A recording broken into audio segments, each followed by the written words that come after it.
down and interest rates historically low as well. Is this the time for a buyer to strike? And Kurtis and Cindy Squyres have been finding foreclosures, fixing them up, and flipping them. You didn't think you'd hear that word for a while again. They join us from La Quinta, California. But you guys are using the F word. And I don't mean the four-letter F word. I'm talking about flipping. You guys are actually considering and doing flips, which I thought were practically illegal at this point. Cindy, how do you do it? We've been doing it full-time for 12 years now. People say you can't do it in this market, you can't do it in that market, but we continue to do it. We just change our methods every time the market changes. Yeah. So Kurtis, be specific. Tell us what properties you're looking at, how you fix them up, and how you then flip them. Well, first, I really quick want to say that there's a huge, huge misconception about the legality of flipping.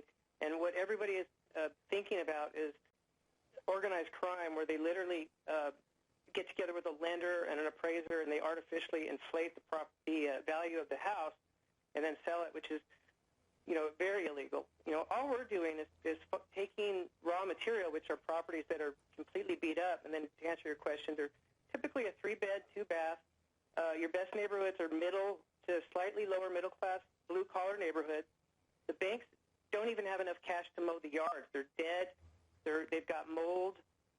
They're hazards. They've got pools that are full of water that are just very dangerous.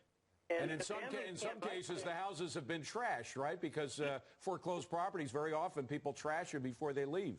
Oh, yeah, in most cases. A lot of times the previous homeowner will even remove the kitchen or put holes in the drywall, and there's a lot of anger going on. All right, so you actually go in there and physically fix up these properties in the old-fashioned way. You tear up the carpets, you repaint, et cetera, you put in new utilities. And what kind of percent increase are we talking about when you're able to sell them? You shoot for 20%. It's pretty standard. Over the past couple of years, it's been extremely challenging, and it's starting to get a lot easier again. So we're starting to see profit margins of anywhere 20 to 30%. Wow. Barry, have you heard about this happening elsewhere? Yeah, absolutely. Hey, this is what I did as a kid to get through college. I mean, we used to buy houses and fix them up and flip them. But when you were getting through college, it wasn't as bad a situation as we got now. Well, you know what? I'll tell you, the market wasn't that great back then. And then there were also times where the market was difficult. And you could still make money by fixing up homes. You know why? Because the properties are distressed. They have no curb appeal whatsoever. People don't want to buy them. You can get them deeply discounted, especially now in a foreclosure environment.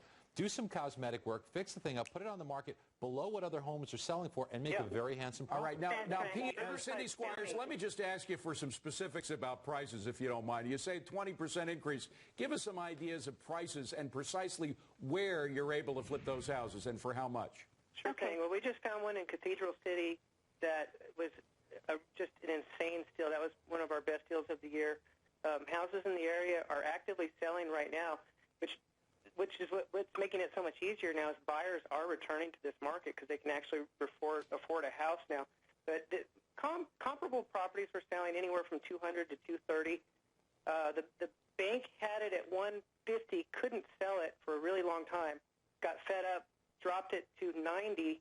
Wow. We offered $75, and they were just sick of it, and they said, take it. And this is a house that's not even in that bad a condition. It was built in 1986. It's got a tile roof and a 2-car garage, 3 bedrooms. It's not a bad property.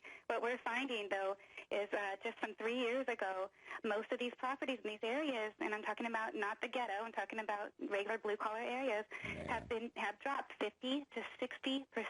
Unbelievable. But $75,000 for 3 bedrooms and 2 baths, quickly, very quickly. Remember the words of the recently late Sir John Templeton, you want to buy it when nobody else wants it. Probably the best time to buy. Barry Habib, Kurtis and Cindy Squyres, Peter Zalewski, thank you, gang.